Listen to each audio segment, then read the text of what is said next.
सध्या चर्चेन कॉन्ट्रोवर्सी जाता ती म्हणजे काल BJPन प्रेस कॉन्फरन्स घेतली संकल्प आमदार आनी ते म्हणटा की सावथाक जो डिफीट जालो पळय तो प्रिस्ट जे आसा चर्चीचे तांच्यांनी लोकांक शेरमाव दिले आनी एक हें दिलें ताका लागून आमी हल्ले म्हणून सो हें तुमकां you are agree to that statement. So many things happen at election time. Elections are now over. There should be peaceful coexistence. We should forget everything. This is not the time to debate that. As a party, we have to introspect. आमी चिंतून आमी पळोवपा जाय की त्या कारणा लागून आमकां कमी लीड थोडे कडेन मेळ्ळी हें आमचें कर्तव्य जावन आसा.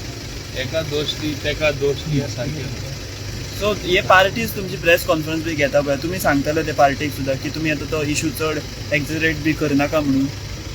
See, I think there is something called immediate reaction. Person feels very strongly about something. Now time has passed. It is time to get back to work for the people of Goa. And we have got back to work for the people.